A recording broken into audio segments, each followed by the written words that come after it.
¿Qué onda? ¿Cómo están? Bienvenidos a otro podcast más. Oigan, aquí enfrente de mí tengo a Juan de Dios Ollí. Eres actual regidor del Ayuntamiento de Mérida. Y pues bueno, ahorita lo van a conocer un poco más por si pues no lo conocían. Seguramente ya lo han visto en redes sociales, en TikTok. Y pues nada, ¿cómo estás, Juan de Dios?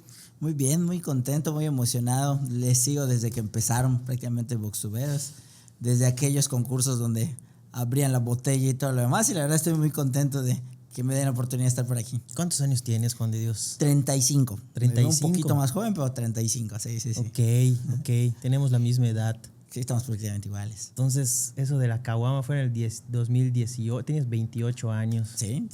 Yo ya tenía sus clips desde antes, pero Sí. pero digo, eso fue de los que más recuerdo. Creo que cambió de alguna manera también la comunicación en campañas, ¿no? Ya se fue más apertura para los candidatos, porque a partir de ahí empezaron a prestarse para otro tipo de entrevistas. Fíjate que no hacíamos esas cosas, pero como yo siempre lo he dicho, en esa época el internet en Yucatán era como monte, ¿no? O sea, no habían muchos creadores y pues éramos como que los que estábamos de moda en esa época. Ahorita ya hay un montón de creadores. Pero es una realidad que al menos en este tema de comunicación, la manera de hacer entrevistas definitivamente es diferente a lo que la mayoría de las personas ven, y en redes sociales se consume con más facilidad. Sí, pero sí nos decían, no, ¿qué les van a hacer caso?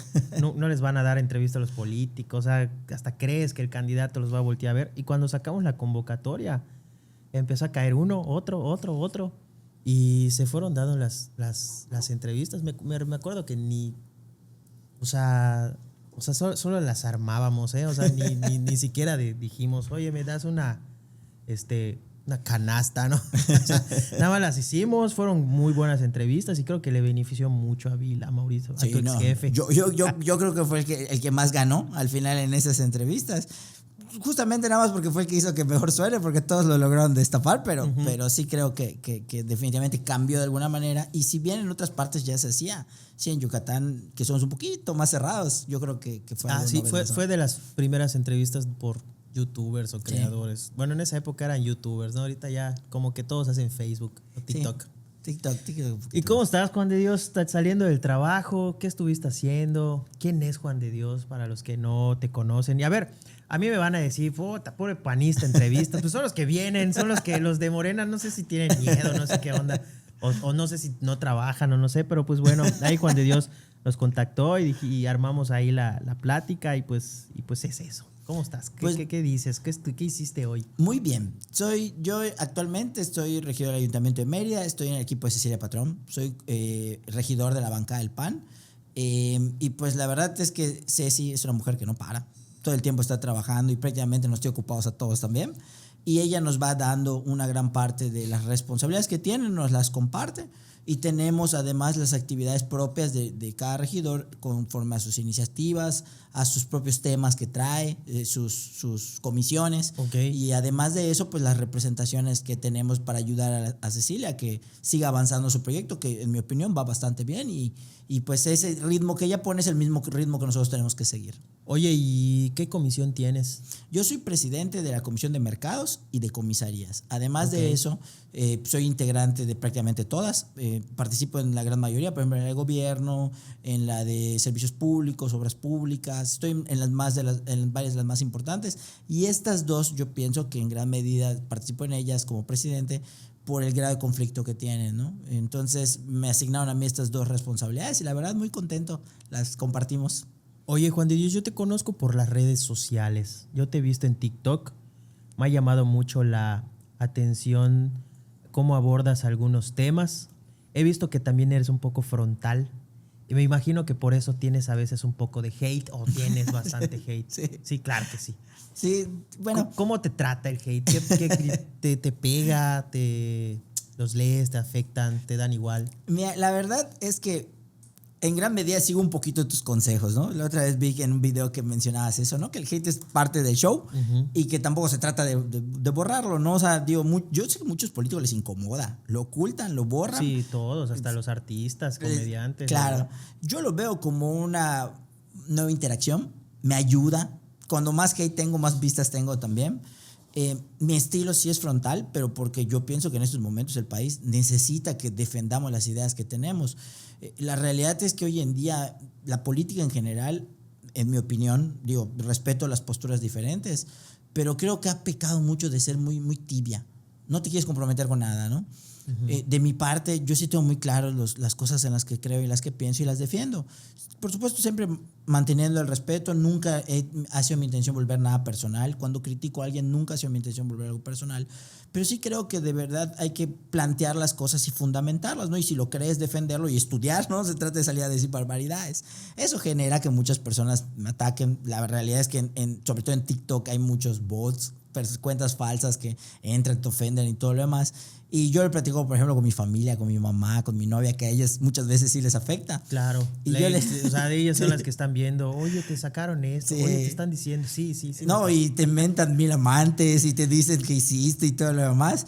Y pues yo, como yo les digo, o sea, mal estaría que no hablen de mí. Porque eso quiere decir que o no estoy haciendo nada o lo que estoy haciendo no es relevante. Entonces, Claro. si voy a hacer algo, pues necesariamente van a tener que hablar de mí. Si no, pues la realidad es que sería, en mi opinión, pues un mal político. Y a eso se suma que además los temas que trato de tocar son temas que no hay otra manera de tocarlos. O sea, al final, si la postura del gobierno del Estado, en este caso, está equivocada o nuestra postura es correcta, o sea, tienes que ser frontal al momento de enfrentarlos. Y la realidad es que así es mi personalidad. Así ha sido en mi vida. Las personas que me conocen, a lo mejor a veces hasta por momentos me he metido cuando estaba chavito de repente en alguna pelea o algo así, porque así era mi estilo también. Y la realidad es que sé que es un estilo que a lo mejor a muchas personas puede no gustarles, pero pues es mi estilo, ¿no? Y la verdad es que es algo que con lo que voy a cargar y que al final decidí tomar ese camino, pero insisto, nunca nada personal, nunca es mi afán ofender, al contrario, yo respeto ampliamente a todas las personas que se dedican a esto, pero pues sí creo que hay que señalar las cosas puntualmente, e inclusive creo que a veces a algunos políticos hasta les hace falta, que de repente quieren quedar bien con todos y yo creo que eso Oye, no es posible. ¿y qué te dicen en tu partido o tus... Pues me imagino que tienes ahí a alguien más arriba o personas arriba que te jalan a veces las orejas.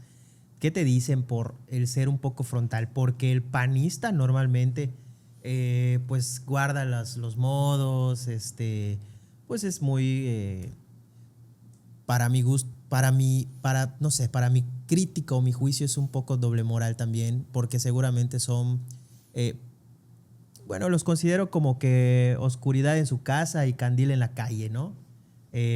Pues como la típica señora que va a misa y se rompe el pecho, pero luego por detrás son chismosas o algo así, ¿no? Entonces, se sabe más o menos la narrativa que hay del panista, ¿no? Sí. Y tú, pues eres frontal, contestas, debates. ¿No te dicen algo? ¿No te dicen? No, hay de todo. O sea, te voy a ser honesto. Y aquí viene algo importante. No es que yo... Vamos a plantear así. Yo no creo que exista un partido de buenos y malos. Ni tampoco creo que existan personas completamente buenas y completamente malas. Las personas hacemos cosas buenas y hacemos cosas malas. En el PAN las hay. Al final todos cometemos cosas buenas y podemos cometer cosas malas, ¿no? Y sí pasa. O sea, en mi mismo partido sí me ha pasado que de repente me llamen la atención o me den un consejo. También es una realidad. Muchas personas con mucha experiencia me han dicho, oye, Juan, a lo mejor no te subas tanto ese tema. Oye, pues también ese estilo te puede afectar. Particularmente me ha pasado que me digan, oye, pues que si al final si le sigues pegando en ese tema, probablemente cuando te toque el aletazo te va a afectar. Y yo sé que la verdad es que muchas personas me han dicho con mucho cariño. También pienso que hay personas que les incomoda por el hecho de que de plano no les gusta la confrontación. Pero pues te voy a ser honesto, un tipo como yo, que al final pues vengo de una familia de clase media y que pues tampoco soy de familia de políticos como tal, mi papá es periodista, también participó en el partido, es militante muchos años y ha participado, pero pues tampoco es como que haya tenido los cargos más altos.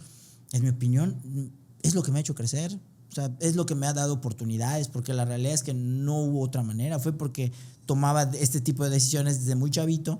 Y me enfrentaba en los momentos que me tenía que enfrentar. O sea, tu manera de ser te ha llevado a donde estás. Definitivamente, definitivamente. Oye, Juan de Dios, ¿y de dónde estudiaste? ¿A qué iglesia fuiste? No, o sea, cuéntame un poquito de ti. Ahorita vamos a decirles por qué hay que conocer a Juan de Dios. Bueno, yo crecí en la colonia de Yucatán, aquí por el estado de Salvador Alvarado. En un costado hay una cocina económica que se llama La Familia, esa es de mi familia. Yo trabajé ahí desde los 15 años, cuando iba a la secundaria. Estudié en la Federal 1, después entré a la Prepa 2, me sacaron de la Prepa 2. Los que estuvieron conmigo en la Prepa 2 dan constancia de que yo era un desastre. No era el mejor alumno necesariamente, pero pues bendito sea Dios, hubo personas que me tuvieron paciencia, particularmente mis papás, que estuvieron ahí para que termine, y entré a la Facultad de Derecho de la UADY. Terminé en la Facultad de Derecho de la UADY y estudié posteriormente una maestría en Gobierno y Políticas Públicas en la Facultad de Economía de la UADY, y actualmente acabo de terminar una maestría en Derecho Procesal Constitucional también en la Facultad de Derecho de la UADY, ¿no? Todos mis estudios fueron UADY completamente. Yo prácticamente toda mi vida la he vivido ahí en la colonia de Yucatán con mis 7 hermanos. Soy el segundo hermano de 7. Entonces, pues al final... ¿No tenían tele o qué? Pues dice mi papá que sí, pero que preferían de todas maneras hacer cosas más divertidas, ¿no? Pero sí, somos una familia de 8 hermanos y al final, pues eso te hace crecer de una manera distinta porque te hace compartir, te hace tener ciertas necesidades que a lo mejor otras familias no tendrían y algunas carencias también, ¿no? Entonces, pues al final fue una vida muy bonita. Yo la realidad es que soy un meridado normal, ordinario, que crecí en esta calle, conozco toda la ciudad, prácticamente al menos del centro para el oriente y el poniente, conozco prácticamente todas las rutas de los camiones, o sea, crecí aquí y así fui muy feliz con toda mi familia y pues así empezamos prácticamente en nuestra vida profesional. Oye, Juan de Dios, no sé, noto que el decir conozco los camiones, la ciudad, no lo usas para pues ganar adeptos entre la gente. Pues mira, ¿cómo decirlo? Hay cosas que no puedes ocultar. Digo, porque, por ejemplo, te voy a decir algo. Ajá. Yo, la neta, crecí en la Fidel Velázquez y me pierdo en el sur. O sea, la neta, yo también en el sur, a tu edad, sí, creo que tengo más barrio que tú. Depende. No Nunca estudié en la UADY y todas mis escuelas fueron públicas. Claro. Y no conozco el sur. No me sé mover en todos los camiones y tenemos la misma edad. Claro. Pero ojo, yo dije oriente, poniente y norte. El sur yo tampoco. Yo tampoco me sé mover también en el sur, pero sí lo conozco completamente, pero ya por chamba, no por vida, no por desarrollo de vida. Y yo, bueno, en ese sentido, tal vez mi colonia no esté tan en el oriente, pero la realidad es que yo de chavito, como era acólito, me movía. Yo sí. También fui acólito. Yo fui acólito en Nuestra Señora de Yucatán y eso me daba mucha libertad con mis papás. Yeah. Mi mamá sobre todo me daba mucha libertad para moverme prácticamente libremente y la realidad es que en mi instinto me gustaba mucho el relajo. Okay. Entonces, aprovechándome el pretexto de ser acólito, mi mamá me daba permiso de salirme con mis amigos y irme por todos lados, ¿no? Y mis amigos les gustaba también el relajo, ¿no? Entonces visitábamos muchas partes de la ciudad que aunque no debía, lo hacía.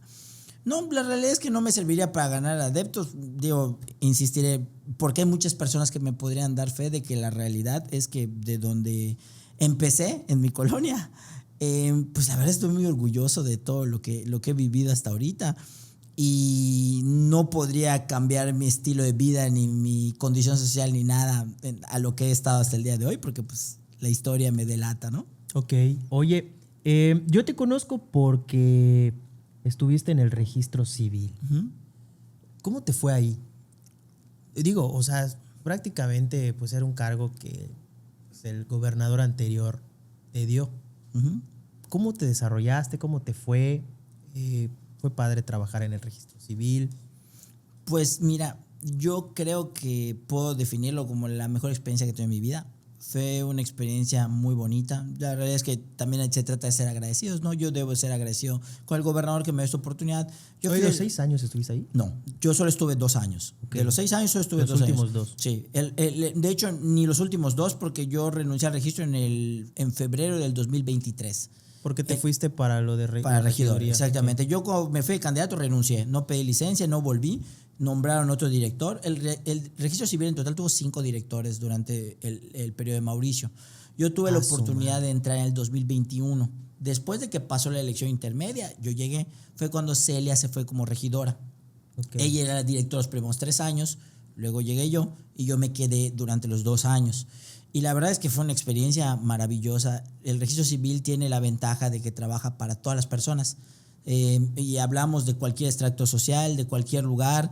Todas las personas de este estado necesitan en algún punto un acta, un matrimonio, un divorcio, una defunción. Todos nacemos y todos morimos.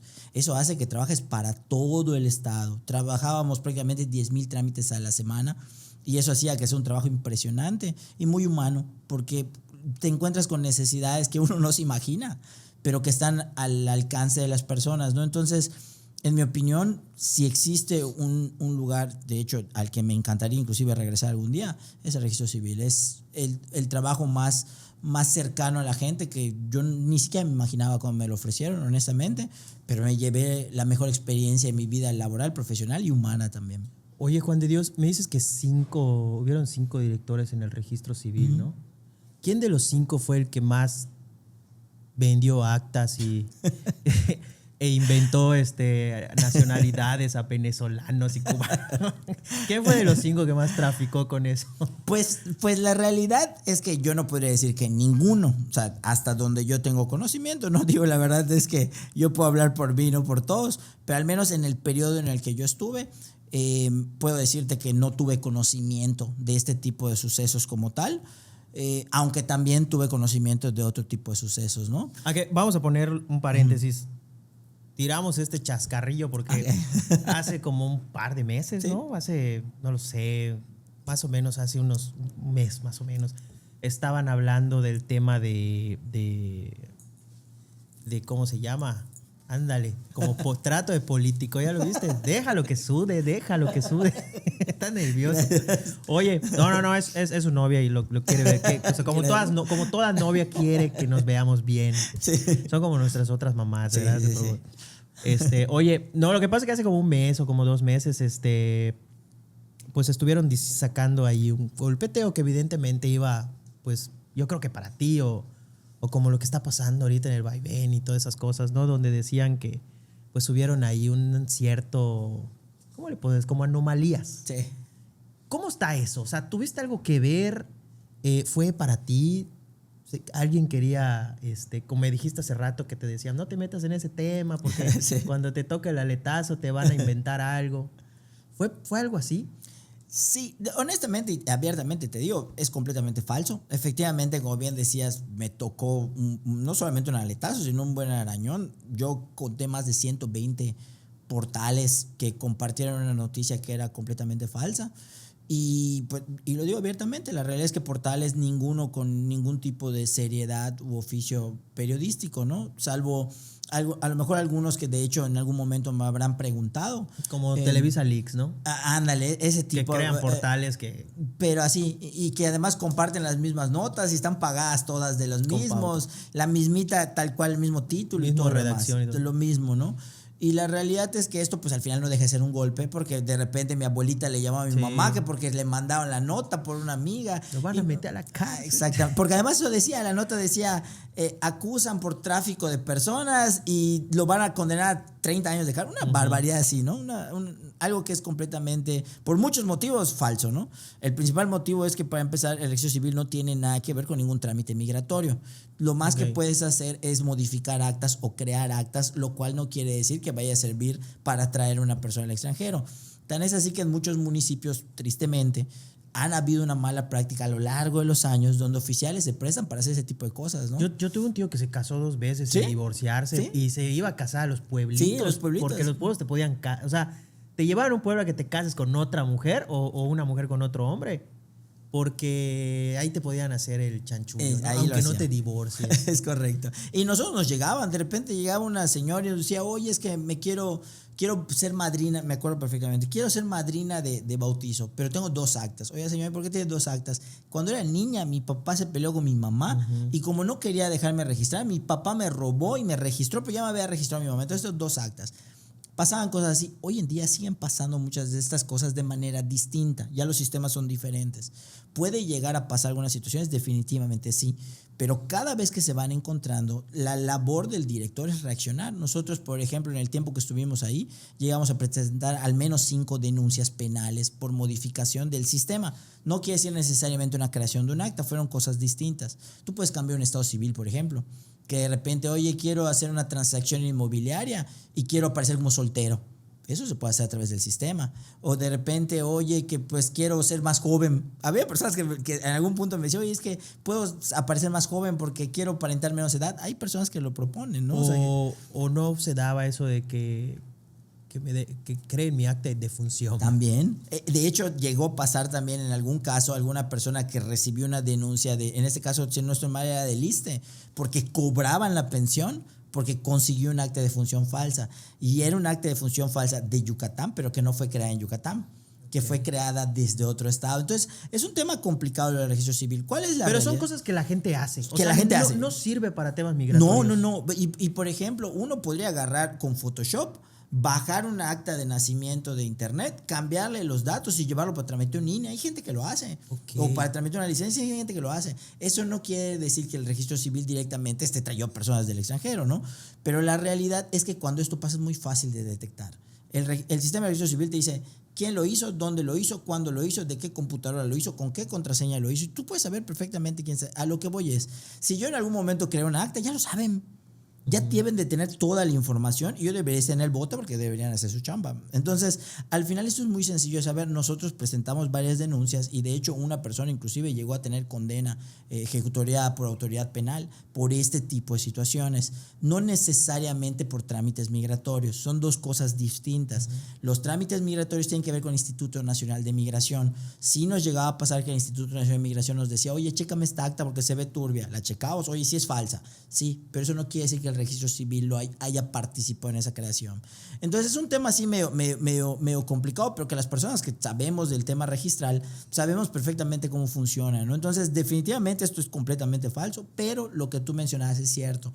Esto porque pasa justamente por esta actitud frontal que tuve y que al final también yo abiertamente he dicho pues aspiraciones que tengo y eso mismo hace que al quieren final, bajar. claro, que en algún punto afecta a personas y que las personas se aprovechen de esa situación. Algo que la verdad también en lo personal ni siquiera me tomé la molestia de tratar de pues enfrentarme a nadie porque es un enemigo invisible. Nadie me preguntó, ningún medio serio, ni tampoco una autoridad, nadie me preguntó a mí, más que portales que la realidad es que pues tienen el valor de, pues tú lo sabes, ¿no? Muy efímero de cuando se reproduce su nota nada más, ¿no?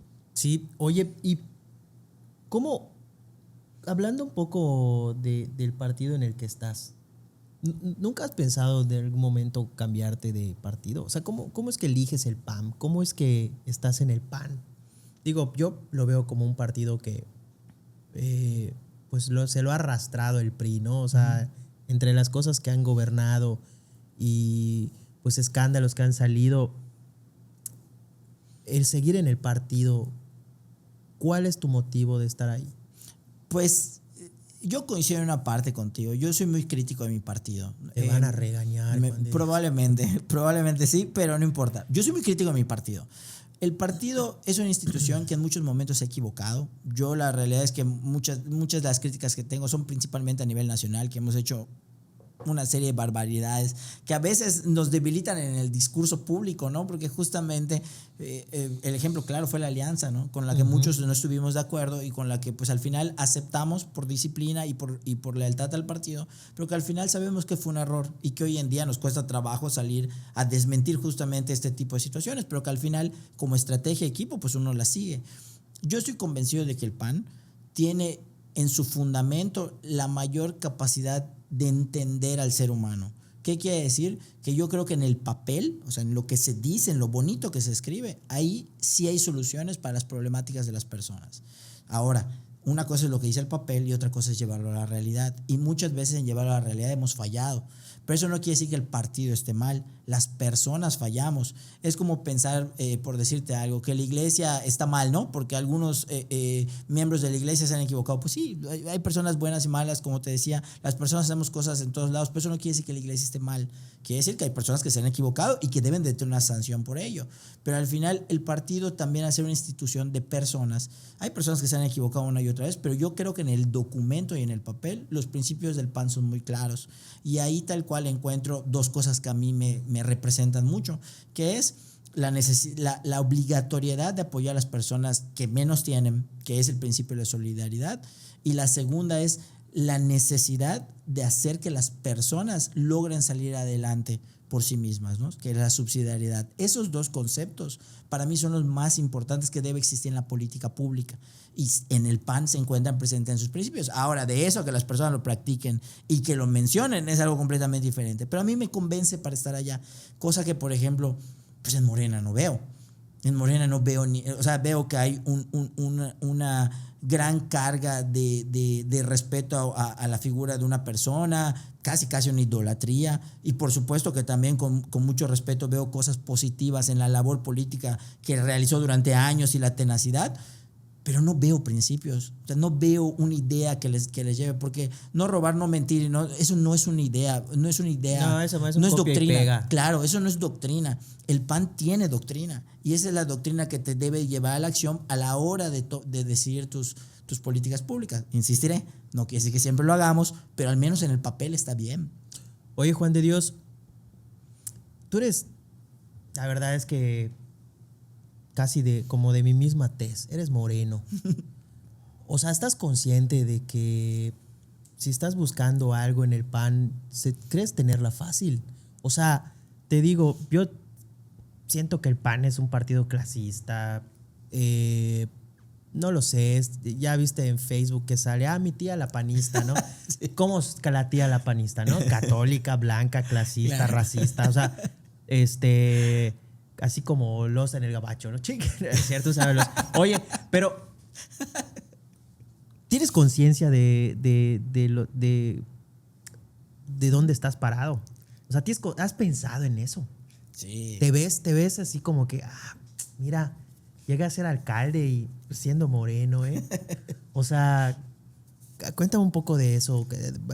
¿Puede haber autocrítica de ese lado? ¿Cómo lo ves? Pues mira, no sé si puede haber, pero yo sí la hago, ¿eh? Y coincido. Honestamente coincido. Y no solo el PAN, ¿eh?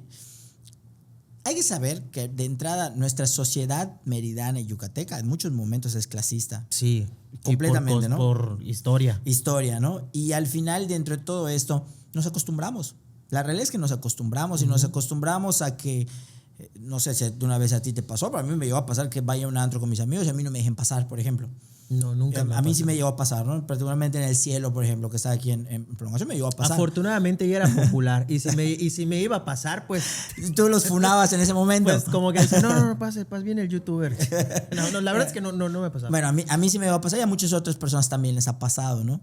Y también me ha pasado que de repente... Ahorita ya no te pasaría. ¿Quién sabe? No, pues así te ha conocido no soy. O sea, la realidad es que, digo, tal vez tú me conozcas, pero en la mayoría de los lugares no. Pero, por ejemplo, en mi caso, que de repente mi apellido tampoco es como que algo que... Pues también me han hecho burla de él. Digo, igual tiene que ver con relación con algunos comediantes que de repente también tienen el mismo apellido que yo. O muchas otras cosas, ¿no? O sea, lo que voy es, la sociedad en general en Yucatán y en Mérida puede ser clasista. El PAN lo es. Pues al final hay que tener en cuenta que los partidos son un reflejo de las sociedades. Entonces, los políticos no parecen de la nada, son un extracto de la sociedad. Al final, por esa frase de tenemos el gobierno que merecemos, viene un poquito de esa relación. Al final, las gobernantes son una expresión de la sociedad. Si la sociedad es clasista, el partido va a ser clasista. Los partidos van a ser clasistas, no solamente el PAN, probablemente los demás también. Y tú lo puedes ver con los pues juniors. Sí, están metidos las personas ahí, al fin de cuentas. Claro, y al final lo ves con las familias y de repente te sorprendería ver cómo así las cabezas de los partidos como amigos se llevan de familias de muchos años y da igual el partido en el que militen. Eso es una realidad. Al final yo lo he visto, puedo dar certeza de que sí pasa, pero no me asusta. No me asusta porque también estoy consciente de que las oportunidades uno las tiene que arrebatar. A veces te las pueden dar y habrán quienes llegaron y se las dieron llegando, pero también las puedes arrebatar y yo genuinamente considero ser un ejemplo de que las he arrebatado y lo voy a seguir arrebatando. Agradecido, por supuesto, con el que me abrió la puerta, pero como ya te dejaron el pedacito de la puerta, ya te toca empujarla, ¿no? Entonces, en ese sentido, yo sí estoy consciente de eso. Sé que al final para cualquier persona de nuestro color de piel, de nuestro apellido o de cualquier otra situación parecida, le va a costar más que a los demás. Es parte de la sociedad. O sea, no eres un Lisha, no eres una Bimeri, no eres un pues todos esos nombres que están. No, y la realidad es que al final, a diferencia de otras personas, yo realmente sí vivo del sueldo que gano, ¿no? O sea, no es como que tengo otras empresas o algo parecido. ¿Cuánto gana un regidor como tú? Gana 50,000 pesos limpios. 50,000 pesos limpios, básicamente. Que al final es un buen sueldo, pero no te haces millonario, ¿eh? Si me preguntas a mí, ninguna persona que trabaje únicamente en el sector público se hace millonario. Si tú ves una persona que es millonaria trabajando y viviendo en el sector público, o tiene otros negocios y tuvo otras empresas y a lo mejor tuvo mucha visión, ya lo tenía, o la familia o lo que sea, se lo está robando, ¿eh? porque ninguna O hizo persona se hace business con un millonaria. paradero, ¿no? Del Jetram. Bueno, no lo sé, pero en muchos casos pueden existir esas situaciones, pero la realidad es que del sueldo de ningún funcionario te haces millonario. O sea, lo más que gana un funcionario en el ayuntamiento, creo que la alcaldesa gana como 100,000 pesos. Con 100,000 pesos al mes no te haces millonario. O sea, digo, obviamente que vives bien, es una buena lana y todo. La mayoría de las personas no ganan esos sueldos, pero no te haces millonario. Para llegar a esos niveles, o te repito, o ya lo tenías, o a lo mejor sí habrán personas que a lo mejor invirtieron muy bien y todo lo demás, pero pues habrán muchos otros que no, que se dedicaron a otra cosa. Y estoy consciente de esa problemática y tampoco es que me asusten y tampoco me dan ganas de llorar, ¿no? Al final es en lo que nos tocó vivir y estoy muy contento y orgulloso de lo que estoy haciendo en esos momentos. Oye, Juan de Dios, ¿y qué estás buscando ahora? ¿Para dónde vas? O sea, eres regidor, tienes algunas comisiones, pero por ejemplo, llegó un momento antes de la campaña que te empezaste a activar en redes sociales. Yo te veía mucho en TikTok. Es tu plataforma a la que le metiste, ¿no? Uh-huh. Eres la más fuerte que... Sí. TikTok era más noble antes, digo. Entonces, y no había como que tanto hate. O al menos yo ni leo comentarios de TikTok, ¿eh? Ni siquiera sé a veces cómo está el asunto ahí. Pero yo siento que cuando los políticos se empiezan a meter en redes sociales, o sea, de así algo están buscando y es obviamente popularidad. ¿Cuál es tu caso? Pues la verdad es que yo en redes sociales empecé porque el registro civil, como te mencioné hace un momentito, es una labor muy noble que las personas no saben. Bueno, sí, cuando entraste al registro civil. Ahí fue que empezamos con el tema de las redes. Y la verdad es que en gran medida era porque la gente tenía muchas dudas y esas dudas las aclaraban yendo al registro, lo cual era una barbaridad porque además de que perdían mucho tiempo ellos, nosotros teníamos un problema de filas y broncas y todo lo demás, e iban y decían, oye, ¿qué requisito necesito para casarme? Es una estupidez. Hoy en día que te tengas que parar en una oficina para ir a preguntar qué requisito necesitas para casarte, quiere decir que algo estamos haciendo mal. Entonces, al final, a partir de ahí empezaron a hacer esta idea de empezar a generar contenido, de empezar a explicar un poquito más los trámites, de que las personas no tengan que ir hasta ahí para conocerlos. Y la realidad es que el TikTok tenía una característica como de ser chusco, que hacía que se viralice y que permita que más gente lo vea. Y funcionó. A partir de ahí, pues ya prácticamente lo traté de continuar, ya más difícil. La realidad es que como funcionario de elección ya no hay tanto contenido para dar, pero pues lo seguimos intentando, ¿no? Y la realidad es que hoy en día le doy más seguimiento todavía. ¿Por qué? Porque pues yo quiero seguir creciendo y no me quiero quedar únicamente como un regidor más, como muchos que han habido, y esa es la realidad. ¿Pero ¿no? creciendo a dónde? Pues bueno, en estos momentos mi principal intención es ser presidente del partido, del PAN, en Mérida, en el Comité Directivo Municipal. Y esto con dos finalidades principalmente. La primera y la más importante es que me preocupa la situación de mi partido. Me parece que en estos momentos tenemos una estrella y una esperanza que es Cecilia Patrón, pero hay que ayudarla y hay que hacer la labor que nos toca, porque no puede ser que el partido se cuelgue de ella. Más bien el partido debería tener una vida propia que permita que ella siga brillando. Entonces me parece que esa es la primera y la más importante. Tenemos que generar un partido que pueda ayudar a que Cecilia siga creciendo como lo está haciendo. Y la segunda, quiero un partido que represente a las personas como yo. O sea, y al final eso hoy, la realidad es que no existe. La realidad es que hoy el partido está muy distante de las personas como yo y además de que está muy distante en general de toda la sociedad. Y eso es algo que a mí me preocupa muchísimo. ¿Ya has hablado de ese tema con el presidente estatal? Sí, el presidente estatal es un amigo, o sea, lo considero un amigo, tengo muchos años de conocerlo también, en algún punto le he manifestado mis intenciones y al final él como tal, muy respetuoso, me ha dicho que pues... Que sí, tiene casi tu edad, ¿no? Sí, la misma edad, él es más grande que yo como por un mes más. Pero o eres menos. de los panistas fresas. No, sí es. Él lo sabe y tú lo sabes. No podría decir eso, pero la realidad es que es un buen cuate. Yo le tengo mucha estima a Álvaro, es buena onda. Digo, somos personas muy diferentes, eso es una realidad en muchos sentidos. Pero pues al final yo con confianza sí me acerqué a él, le dije mis aspiraciones. A él se lo han dejado entrar al antro, no le han hecho de pedo. Digo, no lo sé. Yo nunca he ido al antro con él, entonces no lo sé. No me ha invitado hasta el día de hoy. Si me invitara iría seguramente, pero...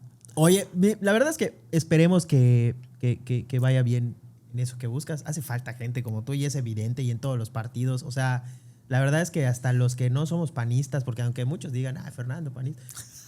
La verdad es que aunque los que no sean panistas, yo creo que también ellos quisieran ver rostros nuevos, rostros jóvenes, rostros que vienen de las clases medias y no los mismos de siempre, ¿no? Porque pues tienen esa fama de la tía panista. Entonces yo creo que ahí es donde empieza el talón de Aquiles, que si tú logras entrar al comité municipal, pues ahí debes de empezar ahí a mover, ¿no? Que luego es difícil porque pues ya ves que hay élites, ¿no? Sí. Y eso es con lo que vas a tener que luchar. Eso es una realidad, yo no te voy a desmentir. O sea, la realidad es que en cualquier partido hay personas de poder que tienen una influencia muy importante en las decisiones y que también por experiencia, y sería una tontería no escucharlas, ¿no?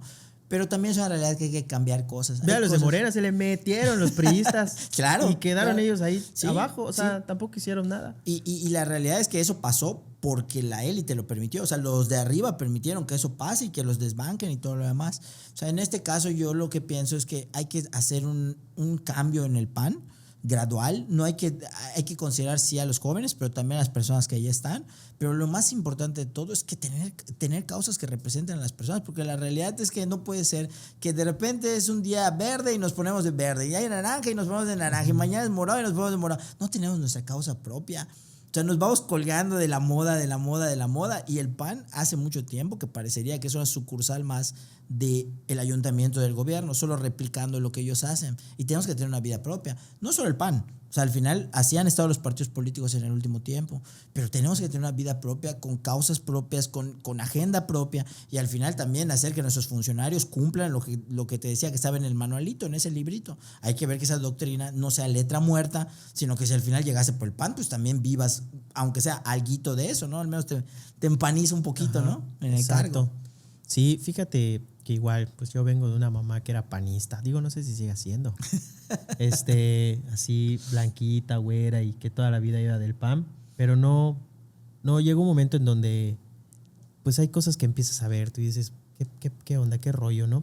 Oye, ¿qué me dices? Quiero platicar algo, aprovechando que pues eres del PAN. ¿Cómo ves el tema del vaivén? ¿Y qué rollo con tu antiguo expatrón? ¿Cómo ves del paradero más caro de Latinoamérica? ¿Lo ves bien? ¿Es negocio para algunos? ¿Qué me puedes decir de eso, Juan de Dios? Digo, hablando de buscar un liderazgo dentro del PAN, ¿qué respuesta disruptiva podría tener alguien como tú? Pues mira, digo, a ver, perdóname. Yo, si esto se lo pregunto a... ¿Cómo se llama el presidente? Álvaro. Álvaro va a hablarme y me va a decir, no, es que esto, que lo que está diciendo en el Congreso, ¿no? Ya lo he entrevistado y es más político, ¿no? Y obviamente trae en su corazón a mí. Pero ¿qué me puede decir Juan de Dios? Pues mira, yo de entrada te tengo que decir que el partido no puede servir como abogado o defensor de causas que notoriamente puedan estar mal. O sea, si al final pasó algo malo, incorrecto, corrupto o ilegal, se tiene que sancionar. O sea, eso definitivamente tiene que pasar. Yo lo que te diría en estos momentos es que lo preocupante aquí es que el gobierno del Estado litigue cosas en redes sociales. O sea, ¿a qué voy? Si pasó y si hay un delito que perseguir, que metan a la cárcel a quien tengan que meter. Eso es que eso no lo están haciendo. Exacto, que investiguen lo que tengan que investigar. Aquí, ¿qué es lo que...? Es más electoral, ¿verdad? Sí, lo que encabrona, ¿cuál es? A ver, encontraste dinero en efectivo en los cajones. Ajá, configura un delito. Tú dime, tú eres el gobierno, tú dime, configura un delito. ¿No? Claro, o sea, si hay un delito, configúralo y ve por él y agárralo y mételo al bote. ¿Y cómo no se lo robaron, verdad?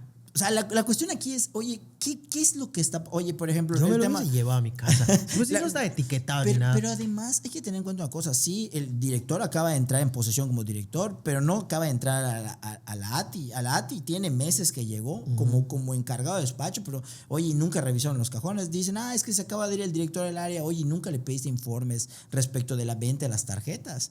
O sea, pasaron meses y nunca nadie te informó cómo es. O sea, porque esas tarjetas se pueden haber vendido en el sexenio de Mauricio, pues se pueden haber vendido ahorita. Ellos entraron en octubre. Y desde entonces, oye, ¿qué pasó con esas finanzas? Lo del tema del CETRAM, tienes toda la razón. Hay cosas que podemos cuestionar. Oye, vamos a cuestionar a quién se rentaron. ¿Por qué? ¿Cuánto vale una renta en la zona? Es muy sencillo. Oye, una renta de ese tamaño, ¿cuánto cuesta? Está por encima del costo de la renta. Oye, ¿cuántos bienes el gobierno del estado, el ayuntamiento y el gobierno federal tienen rentados? un montón, están en el precio, están por encima del precio, o sea, tienen rentado a familiares de los gobernantes. Oye, pero además de eso, el CETRAM, no sé si alguna vez ha sido, pero en el CETRAM hay un montón de locales. Hoy hay una churrería Porfirios, está programado que se abren telecasolas, oye, eso, ¿quién se queda ese dinero? O sea, ese ingreso que se está quedando la ATI y que va a servir para eso, ¿quién lo administra?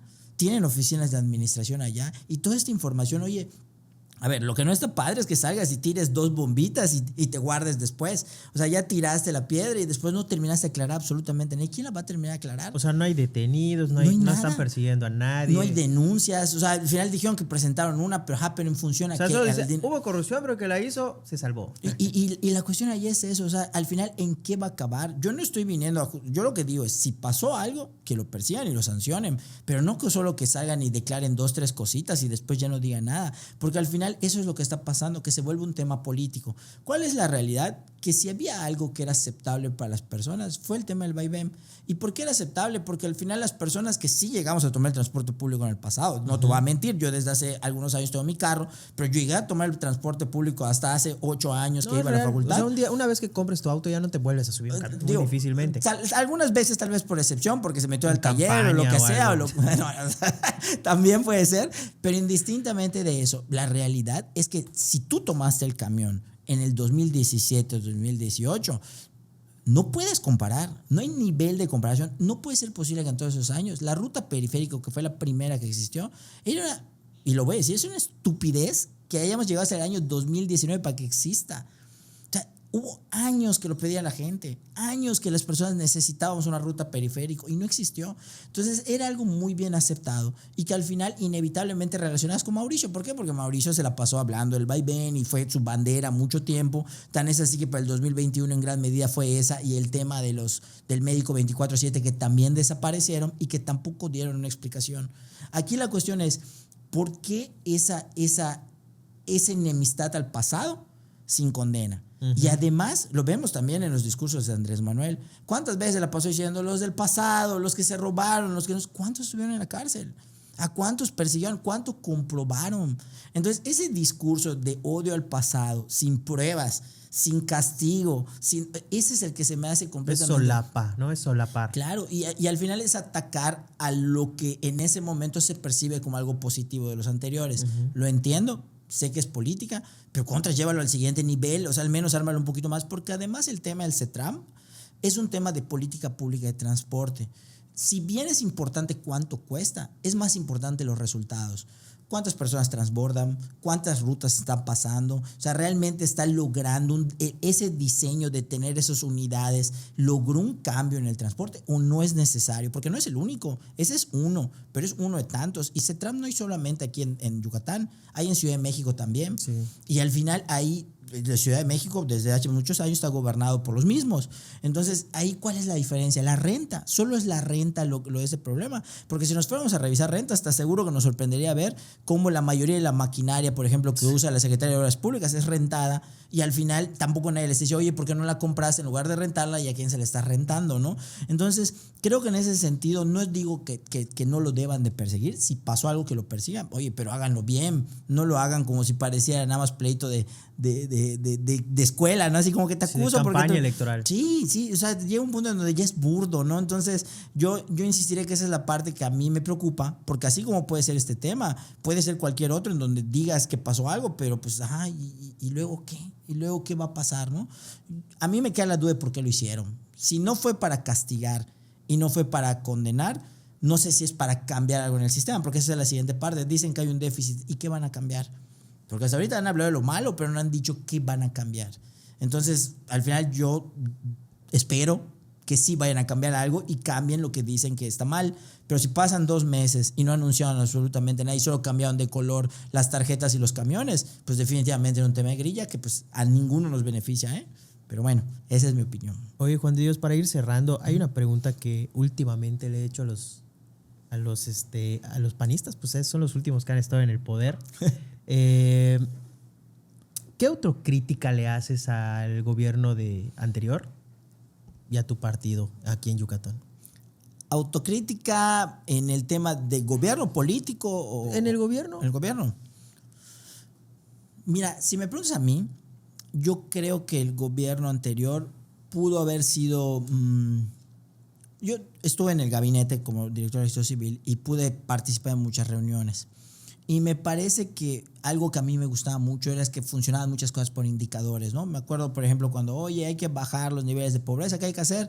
Pues hay que bajar, hay que lograr pegarle al indicador de vivienda, entonces vamos a construir casitas. Está bien. O sea, me gustaba esa iban por las causas. Sí, me gustaba esa parte de números, pero creo que al final algo que a veces se nos va, como en general en la parte política, es que los números son rostros. Y que a veces dejamos de ver que uno es una persona que sufre. Yo creo que a lo mejor a veces, y eso es algo que los otros sí aprovecharon de alguna manera, es hablarle a las personas directamente. Y empezamos a hablar como que en un idioma como de masas, como de decir, si estoy ayudando a 100 y hay 10 que están jodidos y van a quedar jodidos, pues bueno, pues ni modo, o sea, vámonos por las masas. Entonces, yo siento que a lo mejor en algún punto nos falta un poquito más hablarle a las personas y dejar de hablarle a las masas y a los números. Sí pegarle al indicador, pero tenía que seguirnos doliendo las 10 personas que no lo lograron. Porque esas 10 personas que no lo lograron son las mismas que hoy en día pues las tienen cautivas por un programa, por algo que pues la realidad es que no las puedes culpar. No puedes culpar a una persona que tiene una necesidad y que al final encuentra apoyo, solución en algo, aunque le cueste más a la larga, pero en estos momentos tiene para comer. Entonces, yo creo que nos faltó un poquito en ese sentido, en un discurso más humano. Yo creo que nos faltó un poquito en ese sentido y creo que también en algún punto, también hablando específicamente de la parte política, nos faltó un poquito más confiar en nosotros mismos. Porque en algún punto esa decisión de unirnos al PRI, en algún punto dudar de nuestros propios funcionarios, de personas que podían dar un poquito más, creo que nos pesó en la elección.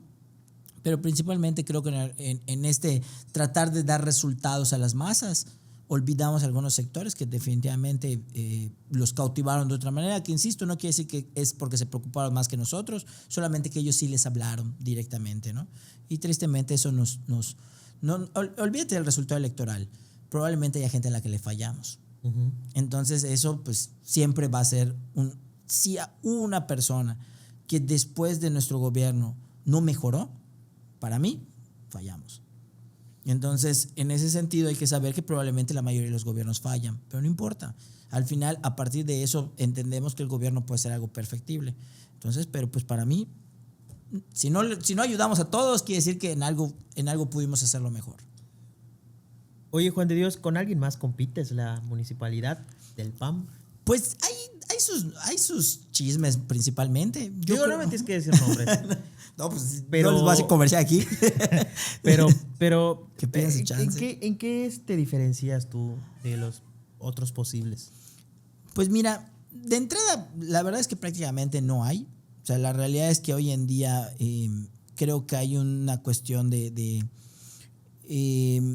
sí, hay una cuestión de comodidad un poquito por algunos funcionarios y por el otro lado también es una realidad que hoy tampoco está en su mejor momento el partido.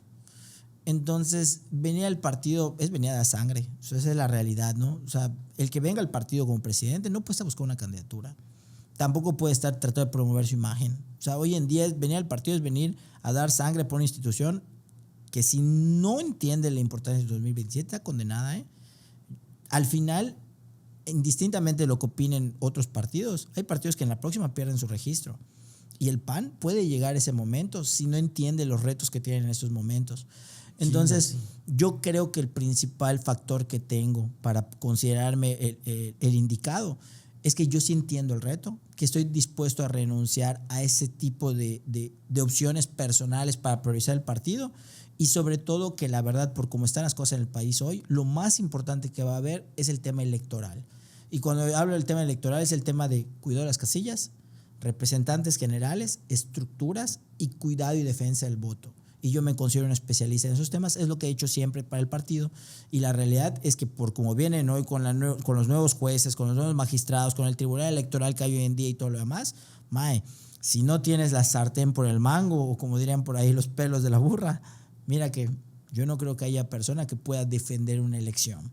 Entonces, sí creo que en estos momentos lo que más hay que priorizar es la capacidad técnica y profesional electoral del partido Y eso definitivamente muy pocas personas lo tienen, porque la mayoría tienen conocimientos y experiencia de campaña, que no es lo mismo que la parte electoral. Y ahí tenemos que buscar a los mejores. Y hay muchos muy buenos en el partido, pero tiene que haber una persona que los incluya, que los invite, que no tenga broncas con equipos, que no tenga... O sea, al final eso lo tenemos que trabajar juntos. Y eso yo creo que es lo que más le va a servir a Ceci, porque a esa es a la que hay que cuidar. Que estuvo muy marcado en el sesión anterior, ¿no? La gente de Vila, la gente de Renan, que no se lleva, o sea... Sí, y ese es el tema, que por eso justamente también perdimos. O sea, al final es una realidad que en el partido internamente hubo quienes como que hacían, como que no hacían, hubo quienes no nos invitaban, otros que no nos invitaban. O sea, es una realidad.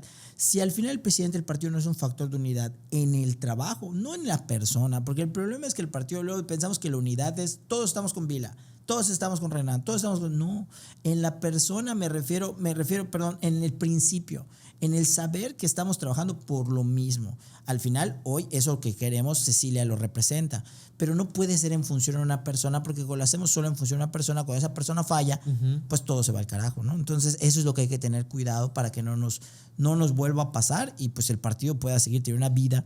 Y por supuesto, no esta elección del 2027 ni del 2030, sino muchas más, pero pues hoy en día pues tú lo estás viendo, o sea, la realidad es que hoy el PAN como partido tiene muchas áreas de oportunidad que probablemente puedan hacer que hasta peligre en algún momento. Exacto, pero pues bueno, muchas gracias por el tiempo. Sí. Gracias a ti. Muchas gracias por el tiempo, la brincaste, Juan de Dios. Vámonos, muchas gracias, nos vemos a la próxima. Ahí tienes la cámara, algún mensaje que quieras decirle. No, muchas gracias por su tiempo y pues para lo que se ofrezca, aquí estamos o en redes sociales o donde gusta encontrar la confianza del mundo. Nos vemos a la próxima.